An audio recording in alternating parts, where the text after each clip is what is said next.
What is up with it, ladies and gentlemen? Welcome back to Around the VLA. My name is Rob St. Clair. That is Vince Zanzuki. This is Around the VLA, presented by the Volleyball League of America. Vince, there's a chance this is our last episode of the season. At least it's our last episode before the season is over. We might do a wrap-up show, but this is it. It is championship weekend for the Volleyball League of America Tier 1 coming right up in my beautiful home city of Chicago. Vince, I will see you tomorrow, my friend. I'm so stoked about this. Going to be an incredible weekend, and we've got a good amount to get into about this tournament, which we are very, very excited about. But first, Vince, I wanted to give you the platform on this show to make a very cool announcement related to the shirt that you're wearing right now. What do you have to tell the people about your new career path over there in Arizona? Yeah, I accepted the men's head coaching job at Park University Gilbert, and I was assistant coach this past year. But yeah, so I'm excited to have accepted the offer, and looking forward to building a program out there. Congratulations, dude. For those that don't know, Park is a pretty good NAIA program in Gilbert and like just southeast of Phoenix. Yeah, Vince was there. He's now taken really full reins of the program and can just steer those kids straight into the Phoenix Ascension pipeline. So, Yeah, it'd be nice to have a few of those kids. We actually tried a few alumni this past weekend at the volleyball festival exhibition with Calais Rubin, one of the liberos, came out and played really well for us. So, and obviously Seth Golahair, someone that we all know and love, is that's a Park alumni mainstay as by well. now, So eh? yeah, um, so yeah, it's going to be exciting to try to build up that program. They have a lot of potential, and especially obviously Arizona being the growing hotbed that it is. With I mean, we all know about Boulder Creek going, I think, 44-0 this past Woof. year. Well, we don't all know about that, You but didn't know about that? that sounds They like a won. powerhouse high school program. Oh yeah, they had Zach Rama, the big outside hitter, huge recruit for UCLA, 6'8" outside hitter. He played out there, and actually they actually are West Phoenix, and so it was cool because there's a East Valley team here in Arizona, Highland High School, who actually was they played I think twice, and actually was the closest team to actually almost beat them. I mean, they didn't, but gave him some fits this year, and was really the only team that stood a chance against him. So I mean, there's a lot of great volleyball out here in the Phoenix area. So excited to be helping build that up with Park, and obviously Ascension and the VLA. Yeah, dude, you're really doing a lot of a lot of great groundwork for that Arizona volleyball community now officially at 2 levels. So congratulations to you about that. You've got a whole summer to recruit some kids after this weekend. That is, you've got Yeah. one more weekend where you've got to put the Phoenix Ascension boys first because you all be traveling to my home city of Chicago for Tier 1 championships. But before we get into Tier 1 championships, speaking of Chicago and championships, we wanted to shout out, since the last time we did this show, Chicago Swede. Swede won the Tier 2 championships about a month ago, got to exactly right on the number 50 cumulative points since they've joined the VLA. Last year, they had a couple carryover from 2021. They amassed a huge number of points in 2022. They got exactly to 50 points in the Tier 2 Central Division, and Swede will be playing in the VLA Tier 1 next year in 2023. So huge congratulations to Coach Tyler Boyce, Captain Jordan Smith, and all those guys. They put on a clinic in suburban Chicago about a month ago, winning that Tier 2 championships tournament. They really controlled and kind of dominated the Milwaukee Dive in the finals. They picked an awfully good time to play their best match of the year, and I'm not kidding. They got to exactly 50 points, like right on the number. They get promoted. They take a little bit of maybe some drama away from the offseason, but it's very well deserved. Swede played a phenomenal tournament, and they've been exactly what we've wanted to see from Tier 2 from the beginning, really building their team over the last year and a half or so. Well-deserved spot, so we want to be the first to welcome Swede to VLA Tier 1 next year. Yeah, absolutely. I mean, they had a fantastic tournament. Incredible. Even the match they lost in 5 to Dive. You could tell the hunger that they had in that championship match opposed to Dive. And I don't know if, I mean, maybe there was just more on the line for them. Who knows what the circumstances were, but I mean, they did everything they needed to do, obviously, to earn the promotion offer. They've accepted it. It's not pushing.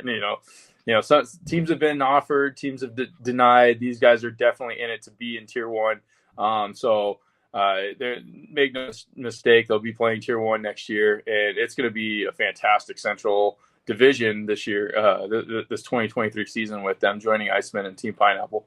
Yeah, and those three teams now already know each other extremely well. We saw all the way back in January a taste of what that regular season Central Division now for the foreseeable future is going to be like, and there were some unbelievable matches even there. And all three of those teams have made a lot of progress since then. But we want to give Sweet a huge amount of credit. Well-deserved promotional offer. They played the best tournament of the year. They've played a lot of volleyball this year, but they really, really peaked at the right time. They were so good. At the Sky High Volleyball Center in Crystal Lake. They were just terrific. So congratulations to those guys. Well-deserved spot in Tier 1 next year. And we are excited to have them join, like Vince said, the Iceman and Team Pineapple in the Central, but the rest of the teams in VLA Tier 1. And I think that is a pretty good segue into what's going on this weekend. It is Tier 1 championships, Vince. Professional volleyball coming to not just the Chicagoland area, where we've already been twice this year, but to the city, in the city of Chicago for the first time. Big shout outs to Chicago code beer. Oh yeah. Yeah. Shout out to Chicago and Milwaukee. I mean, it's not beer, it's water, but But go ahead, continue. Love it. Yeah. Great. I mean, I have two world-class breweries walking distance from my apartment in Chicago. So I'm all about it. Shout outs to Tim Faulkner. One of our VLA board members, the founder, captain, whatever, supreme overlord of the Chicago Icemen. He, at the school that he's a vice principal at, Wolcott College Prep, I believe is the name of the school. They built a brand new, gorgeous, absolutely beautiful high school gym just a couple years ago, and that's going to be our site for the weekend. It's in the West Town neighborhood here in the city of Chicago. Unbelievable volleyball community. I'm expecting huge attendance numbers. Not to put any pressure on the Chicago people that I know are listening right now, but I know for a fact how good this volleyball community is, and there is a pretty good chance, at least for the Chicago Icemen, to win their third VLA championship in a row. I mean, all the way back in 2020, we kicked off the league amidst all sorts of chaos in the world. We played one tournament that year. The Icemen won.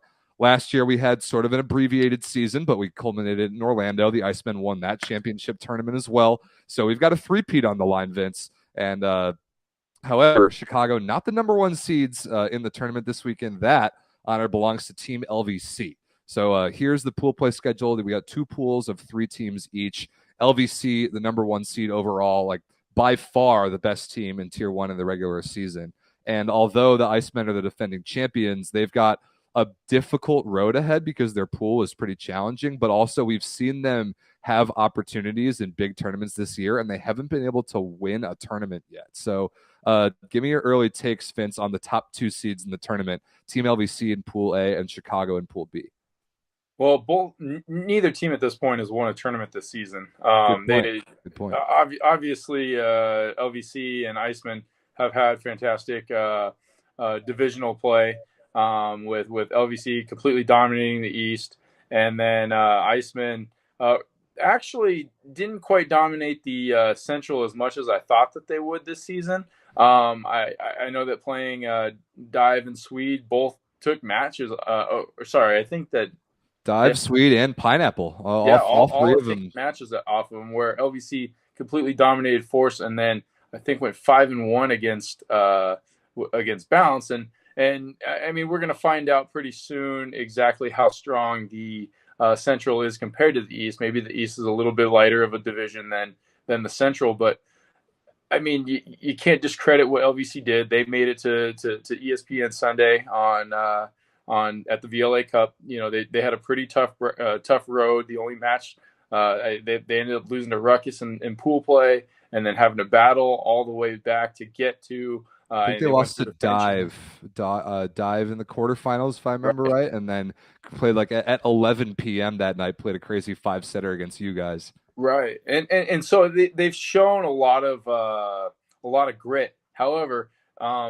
You look at, I mean, two names that are on the roster that weren't on the roster for VLA Cup. Marshman, Mike Marshman and Blake Leeson are going to be in Chicago, and in my opinion, the two best middles in the league. So when you have that added with the firepower they had with Dave Evans and Joby Ramos, moving the ball around. Obviously, Jordan Vardy is, arguably one of the best, arguably the best opposite in the game. I mean, you can't discredit that. They could very well be the favorite because they are the number one seed and they have the guys to do it. It's not like they just snuck in there. They've done what they needed to do to earn that one seed. Yeah, a very impressive. Let's see, LVC's record on the year 16-3. Like that's an incredible season.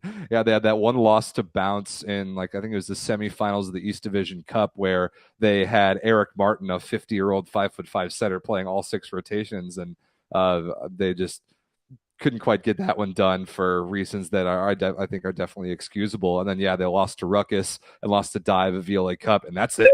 Like that 16-3, 842 win percentage on the year, 44 points for LVC is off the charts. And you mentioned Blake Leeson, Mike Marshman. If they're not the two best middles in the league individually, it's definitely the best middle duo in the league. That's just absolutely terrifying. Getting Marsh back, he's a longtime LVC guy, had a year in France that lasted a lot longer than he probably would have wanted. So which is why he wasn't at VLA Cup, but he's coming back into the mix. And finally, we've been teasing it for a while. We've been waiting for this player's return to Team LVC and return to the VLA. I can confirm that Nick Scherzian will be suiting up for Team LVC this weekend. Former Ohio State National Player of the Year, 2-time national champion's been playing in Poland for years now. The fastest arm I've probably ever seen in person, and just a true weapon, and really completes this LVC team. And with him and those middles and a setter of Joby Ramos's caliber, a team's going to have to play elite level volleyball to beat this team and stop LVC from winning this tournament. Yeah, I think that they really have. I don't want to say that any of their guys are a weakness. They have I don't want to say imbalance either. I mean, Scherzian's being one of the best. They're OH2s. Dave Evans can step in.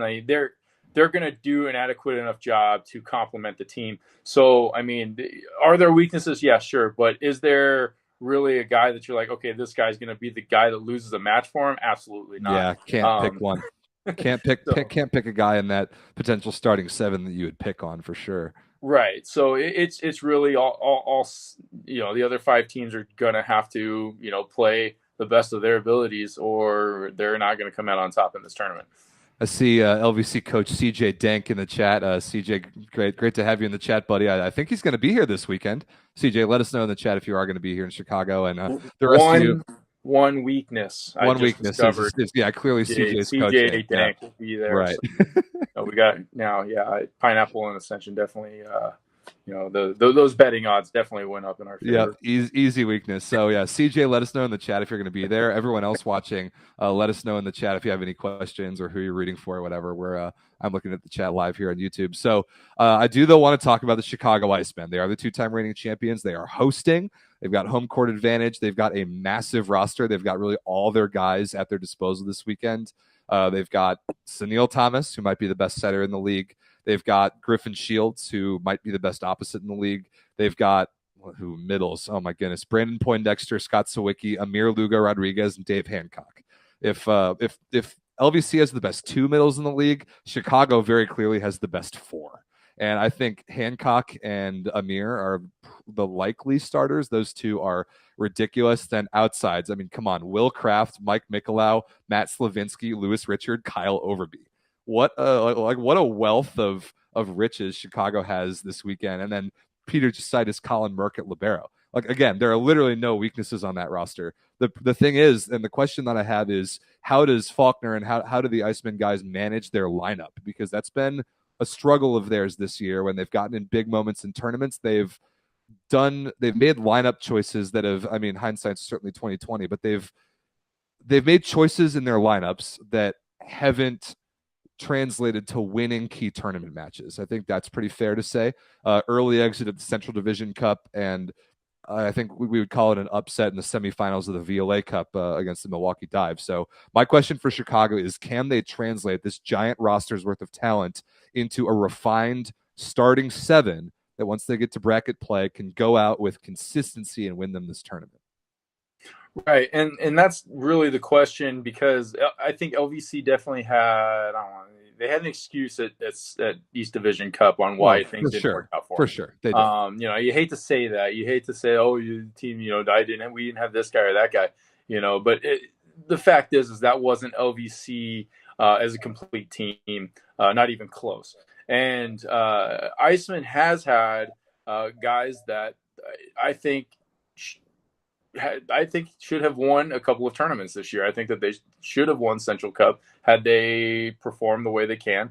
And I think that they definitely had the potential to win VLA Cup had they, done what they could do. But that's just the question right there is like, I mean, what are they going to put in together the key moments? Who are they going to play? And how is that chemistry between them all going to bring them to the top? Because that's really the big thing. Is I feel like there may be so much talent on that team that there is kind of chemistry issues, where I think they underestimate a lot of teams. They go into looking at teams they have a terrible tendency to lose the tier 2 teams. Huge problem with that. They really do have a problem with that. And not that those tier 2 teams aren't great. Usually, I mean, it's Swede and there's now tier 1 Dive, tier 1 Caliber, Ruckus. It's just, I think that they underestimate teams, and then I don't think that they put the proper personnel on the court for those key matches to make sure that they get to that, that final. And they have yet to get to a cup final. They have obviously won the 2 championships that they've won. And you can't discredit those championships, obviously. But this team actually isn't the same team that has won championships. They don't have Dave Wyzorek. They don't have Tyler Wills and Chandler North.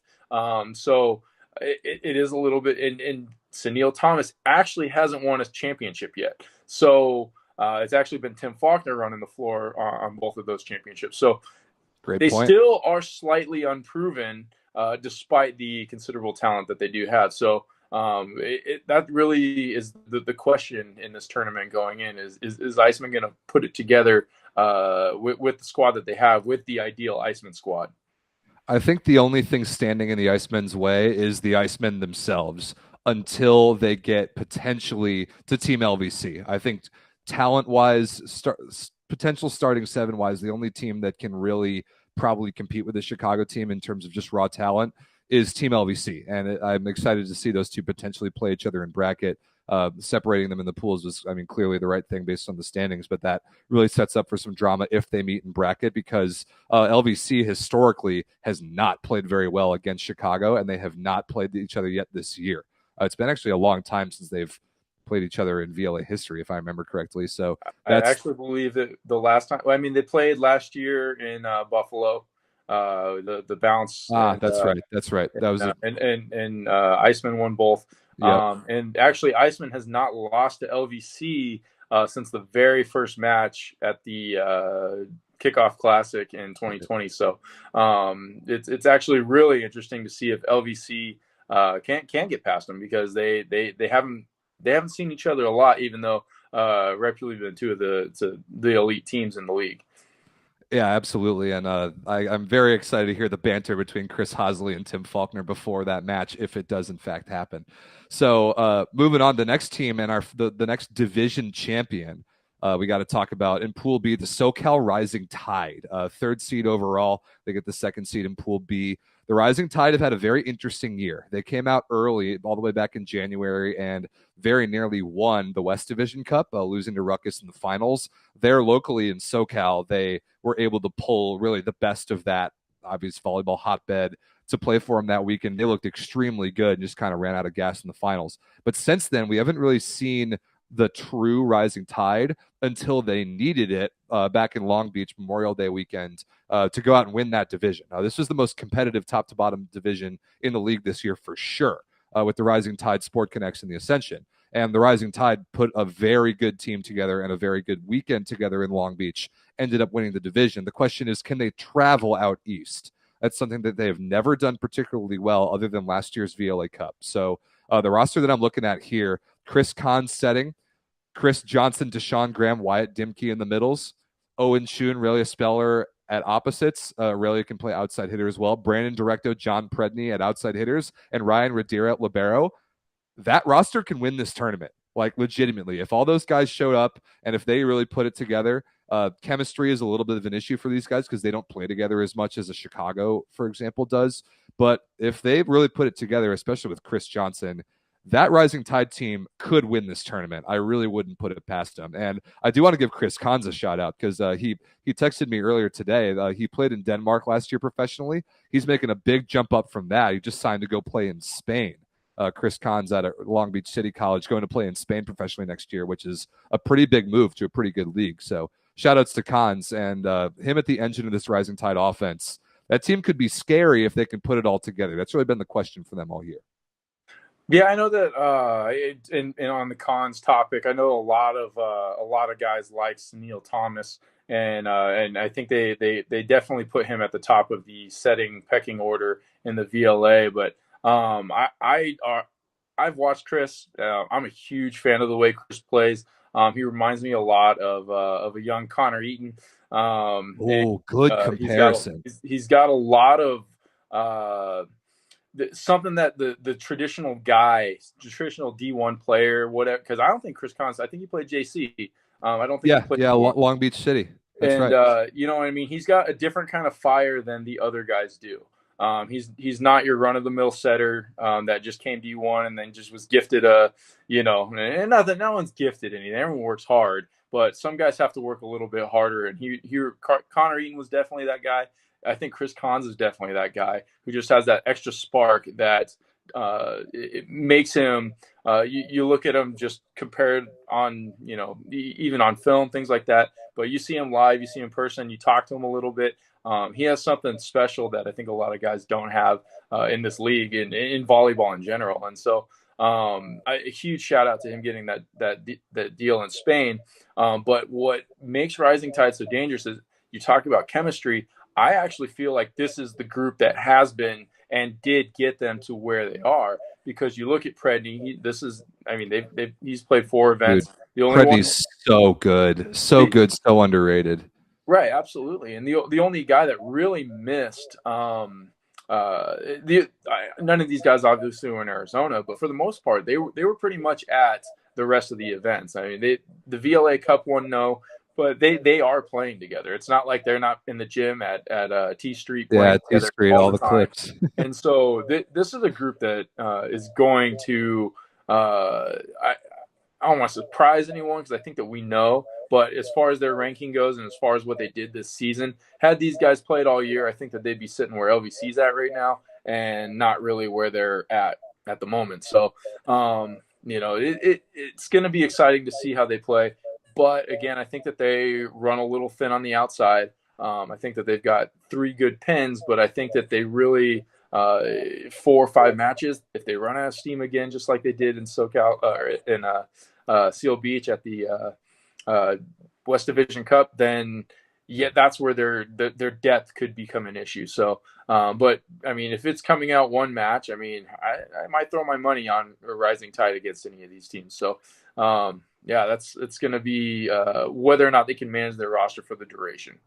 That's a really good take from somebody who's played against this team a million times. Yeah, I like the point about, Kahns out of Long Beach City. That kind of goes through this whole Rising Tide team. There's a little bit of that sort of blue-collar volleyball program grind in this team. A lot of Concordia Irvine, a little bit of Irvine Valley College, Long Beach City, like a couple of those really good SoCal 2-year JUCO programs. And like Concordia is a 4-year program, but they're not all that high in like the hierarchy of classic West Coast like NCAA teams. So like you don't have very many UCLA, USC, Long Beach State, Pepperdine, like not a lot of those like I would call white collar West Coast programs on this Rising Tide team. They're a bunch of grinding guys, and just like you said about Kahns, I think that personality is common through this Rising Tide team in a really, really good way. and that translates to their chemistry and their play style, which I really like. So don't sleep on the rising tide. They've been really up and down this year just with their roster, but I'm definitely I'm expecting big things out of them this week. They very well could win the tournament, but you're right. I think depth might get in their way. Yeah, and don't forget last year's runner-up. I mean, true. Yeah, they brought a great team to Orlando and then lost a 4-setter to Chicago in the finals there. So they've certainly been here before. Let's finish out Pool B. The last team in Pool B, the Boston Bounce. Boston's season, I mean, right at about 500, a 9-8 on the year, 27 points. They played a lot of volleyball. My summary of them really quickly is they've beaten the teams that they should beat, and they have not beaten the teams that are just, on paper better than them. They have that one win over LVC, but we've talked about the exact nature of that match. I want to see Bounce really punch above their weight class in this tournament, and they're going to get a great chance against two teams that I would say are perceived across the league to be better than them right now. So I'm really curious to see what Boston's got. I mean, they're typically this year, one of their strengths has been depth, but this weekend, a little bit less so the case. Outside hitters, Andrew Bliss, Jack Pinsence, Jeff Vautrin, 3 good players. Only one true opposite, Greg Woods. Only 2 true middles, Skylar Kaufman and Frank Kokoros, and only 1 true setter in Alex Raskin. So no Colin Ritter and no Cam Ponce. And then Peter Klemchik at libero. There's and Kobe Moore as well. There's a couple guys missing from the Boston team that just has gotten to where they are with quantity of very, very good players. I've been waiting to see Boston take the next step from being very, very good to being a great team. And this, of all the times to do it, they're going to need it here. And I'm not sure if I necessarily see it just on paper. Yeah. There's something a little bit more to be said about Boston Bounces because, again, they're missing key guys, Ryan Love, Neil Ferraro, very intricate players, and I think that if you put your thumb right over top of this graphic right here and you take out Bounce, you look at 5 teams that have been playing volleyball for about 12 years now. The founding 5 franchises. Yeah, you've got the founding 5 VLA franchises plus the Boston Bounce, and they deserve a lot of credit for that. Yeah, absolutely. And I think that they need that breakout tournament for the confidence and for other teams to fear them a little bit. I think that some of these teams, I not to speak for someone else, but I've had conversations. LVC looks forward to that match against Bounce. They've had, and why not? They've had very, very much success against them. I think 7-1 all time. Yeah. Yeah, and so because of that, there's something that Bounce needs to do something in this tournament to flip the tide. And if they can pull out a win in Pool B, if they can pull out a win, somewhere along the line against one of these teams, I think that's going to give them the confidence to give them the opportunity to make a run, because they have the guys to do it. I just don't think that they have they're as experienced as a lot of these rosters are. And so, and the fact that, we don't want to talk negatively about a D3, D2 group, an NAIA type of group. But at the same time, there is a little bit of experience that needs to be had for them to get to that point, and so I think they're right there. I mean, they almost had the East Division Cup. I think that would have been the jump off the cliff for them. If they can do some damage in this tournament, I think Boston Bounce becomes a team that can really start to perhaps flip the script on LVC a little bit and maybe dominate that East Division a little bit more in the future years. But unless they do, I think that they are going to continue to be that wild card, quote unquote type of team where they're going to be good, but are they going to be that elite level across the league? Yeah, I think that's really well said. You made a perfect point. Pool play will set the tone for this Boston Bounce team. If they go 0-2 in pools, I don't see them really making a run past that. But if they get that confidence-building win in pools over either Chicago or SoCal, huge win, could totally change the tide of the tournament, could change Bounce's own internal outlook on what they've got with their team right now. So I think that's pretty well said. 2 more teams to talk about, both in Pool A. We'll save Vince's Ascension team for last. So let's talk about Indiana Team Pineapple. Team Pineapple's had another interesting year. A couple different events where they've shown flashes of extremely very good volleyball. The consistency has not been there. And then a very disappointing VLA Cup put them right on the bubble in the playoffs, and we're kind of lucky to even get here. But this roster that I'm looking at, Sean Dryden at libero, huge. Luis Bertrand at libero, even huger. To have both those guys and to be able to use Dryden in other ways, massive. Matt Harpenow, Matt Walsh, Brendan Schmidt, Connor Orion in the middles. Fantastic. Jalen Penrose at the opposite. Fantastic. Pasquale Fiducia setting. Fantastic. Kyle Ratty, Tomas Goldsmith, Brendan Serrain on the left. Like that team, if they put it together, can win this tournament too. But we've said that about them before this year, and we've seen these names on paper, and we've wondered how this is going to come together. This is the team in the league that practices the least together by far. And we thought that they were going to be able to put it together playing at home in Indiana for VLA Cup. Didn't happen that way. Vince, what's your outlook on this particular team, Pineapple team, especially as you prepare for a match against them in 2 days? Other than Luis, I see pretty much the same lineup that is in. And sorry, no Bruno there. No Bruno. He's playing beach. He's some international beach tournament that he's going to be at. So no Bruno. But I mean, this is the same team essentially that we ran. Pele was at VLA Cup, so he's actually a guy that I think that they kind of lose that a little bit of depth. For sure. I mean, he's the captain of the Puerto Rican national team. He's down playing Norsicas right now, so right. He's a little busy, so that's why he's not here for Team Pineapple. Right. So I think that I think that Pineapple is the same team at VLA Cup. I mean, The issue is they didn't perform in VLA Cup. They got a tough matchup against Emiola, who won the entire event. They ran into us, which we had a fantastic match, and I mean they played well too. We came out on top in a nail biting 5th setter, and I mean that's it. But that's what you're saying is they haven't been practicing as much as a lot of these other teams. That could be the difference. That's probably the difference why we beat them.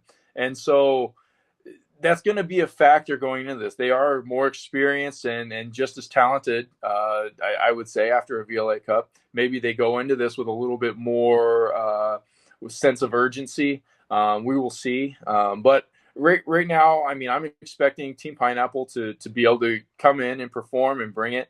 And there's a little bit more leniency in this event. It's not a 2 matches and you're out type of thing. They could go 0-2 in pool play, and then they can go 3-0 in bracket play and win it. I think that they're a team that just needs to find their footing, and when they do, they're going to be dangerous. I'm just hoping it's not in that first match when we play them.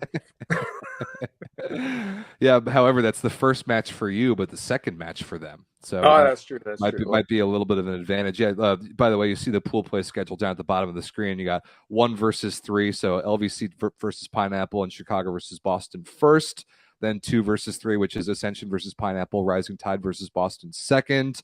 Then 1 versus 2. So LVC Ascension and Iceman Rising Tide last. We'll get to the format of the tournament in just a minute, but I agree with you, Vince. The question is, how fast can Pineapple figure it out? If they can figure it out by their first bracket match, could be dangerous. If they don't, then we're going to probably see a pretty similar result to VLA Cup. But that is a potentially very explosive roster if they can put it together. So that leaves only one team, and that is Vince Sanzuki and the Phoenix Ascension, who had a really good year. I mean, Vince, you this whole season on this very show have talked well in detail about the Ascension rebuild. You lost really a championship caliber roster that you had last year that to injury and getting picked up by other teams and a lot of roster movement. Your window to win a championship with that group is past, but I assume you'd have to be a little bit pleasantly surprised about the speed at which this Ascension team is rebuilt. To be in the playoffs is a pretty nice accomplishment, and I know you're not done with that. So tell me about your roster this weekend, especially as, although I recognize a lot of the faces, no Brian Lewis. How does your team fill that hole? Yeah, that's a tough loss right there, and he's really letting it. No, he actually, congratulations to him. He just had a baby boy about a week and a half ago. And congratulations to him and Sarah. And I'm really happy for him. I know that he's been so excited, and he was very torn about making not making the trip because it came down to basically a last minute ultrasound where he's like, "Can I make this trip?" And they're like, "No, you cannot." And so yeah, but I know he really wants to be here. He was very, very vital to what we did this year because he was probably 70% of our offense for the entire year. I think that he only sat out maybe a match, maybe 2 matches the entire year. Even going we went 7 matches in the VLA Cup. He played every single one of them, and that's ridiculous. So just the fact that he nothing against my guys. That my team has worked extremely hard, but this has definitely been Brian's year to put the team on his shoulders, where he never really had to do that before when we had the roster that we had. He's definitely stepped up, and he took us to where we are. He's been so good this year. So good. Incredible at VLA Cup. That match against Team Pineapple that you talked about, probably the best I've ever seen him play. He was tremendous. Oh, absolutely. And he's earned every bit of what he's gotten. And and so for him to go and have a kid at this time, no. No, very irresponsible. Obviously, he's not missing I'm sure he's missing the tournament, but he's very content with where he's at right now, and helping and basically getting us where we are. So, it's gonna be different, I should say, without Brian, because the situation really comes down to we have Brendan Hart, 6'9" opposite out of Ottawa University, Arizona, who is stepping in. And he actually did play the final event with us against Rising Tide and Sport Connects. And actually, he was the one who played that match against Sport Connects that we won to solidify our spot in the championship. So we're hoping that he is going to be a huge part for us. We're only running with 9 guys this weekend. We also lost Zach Robinson to childbirth and injury. So he's not going to be able to make the trip either. So we're running a little light. Zach Melcher also won't be there. It'll be Scott Weiss and myself running the offense. But I think that we're pretty excited going into this. This is a huge accomplishment for a team that was clearly in a rebuild. Only Keaton Berry, Sam Haggard, myself, Brian, and Zach, really the only returning players of a roster that lost 8 guys this past year. And so we're excited. I don't want to be we're just excited to be here and stuff like that. We're really excited of our own accomplishment. We're really happy with that, but we definitely feel like we're going up there with a purpose, and we're trying to make as much noise as possible. So I think that with that, we're going to have a lot of fun playing these matches, and it's going to be an exciting time. Totally. Don't sleep on Sam Haggard, Turner Douglas. That's a good outside hitter duo, very underrated. And don't sleep on Jonathan Bishop in the middle. All 3 of those kids, NCVF kids from Arizona and Arizona State. 3 ballers that don't quite get the shine I think they deserve. So don't sleep on those guys. So that's a breakdown of the 6 teams. Let's talk about the tournament format a little bit. So we talked about pool play. It's a pretty classic pool play setup where each team just plays each other in pools. Every team will play 2 matches. If you win your pool, you get a bye. That's huge. So here is the setup for the bracket. The 1 seeds in each pool. If you win your pool, you get a bye straight to Sunday morning. If you don't win your pool, you'll cross over against the other team from another pool on Saturday evening. So that first play-in match, third pool A against second pool B, or unless it's the other way around. Let me double check that.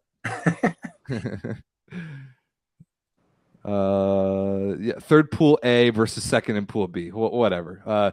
4 p.m. Central on Saturday, and then 6:30 p.m. Central on Saturday, second pool A versus third pool B. Then for the semifinals, you get the 1 seeds in the mix playing the winner of those 2 play-ins. Then we'll have a consolation match for 5th place, just so that all 6 teams get to play on Sunday. So the losers of those 2 Saturday play-in games will play a consolation match And then the championship match, 3:30 p.m. Central Time this Sunday. That's 4:30 Eastern, 1:30 Pacific. Do not miss that. So that's the schedule. That's the format. Really pretty simple. 2 pools of 3, and then straight into a 6-team bracket where the 2 pool winners get a bye straight to the semifinals. I think that's pretty straightforward. You can check out the website for a lot more info on that. So more importantly, this is a little bit of the format for the broadcast for this weekend and what you can expect following along remotely. We've got this beautiful gym in Chicago, like I mentioned, that Tim Faulkner is graciously lending to us for the weekend. Initially, for pool play, we're going to have 2 courts set up in there going at the same time. So all 3 of those pool play matches in each pool will be going on at the exact same time. And broadcast-wise, we're going to do something pretty similar to what we did at the VLA Cup, at least on Saturday.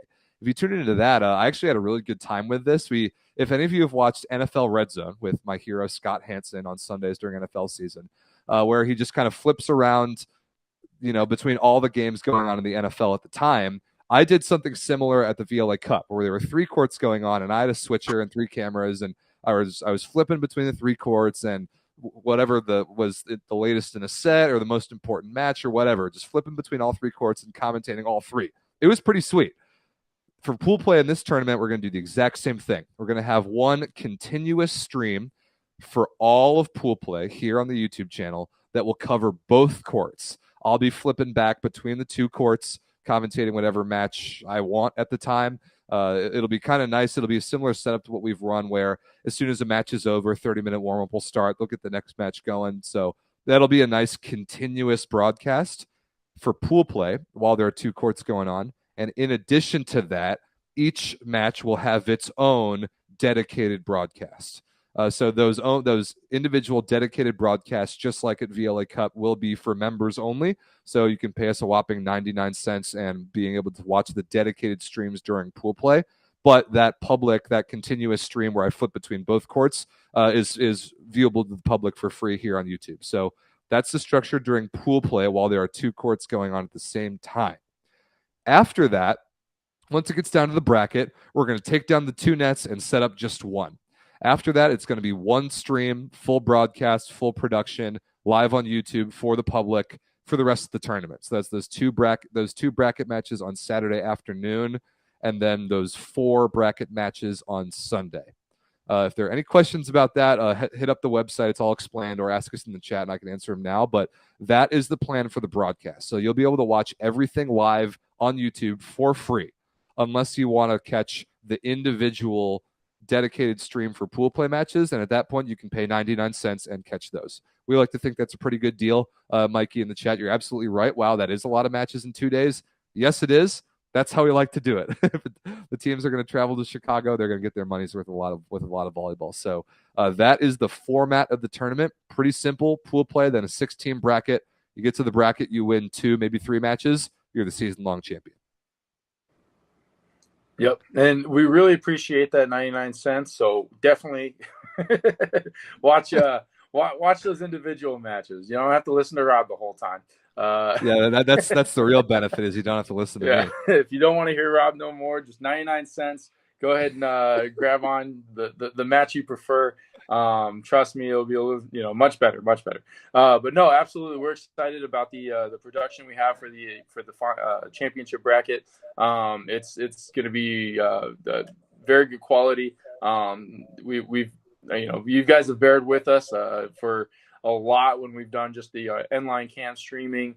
Don't get us wrong. Right? We're very, very happy with what Stat Together has done for us and provided for us. But we all agree that the championship tournament definitely needs a little something extra, and we're excited to provide that. And our volleyball just gets captured in that much better of a atmosphere online when it's that way. So we're really excited about the production that we're going to have this weekend. Tim Faulkner's assured us that this gym is fantastic. You've said so yourself, Rob. It's good. I was just there on Tuesday for Iceman practice.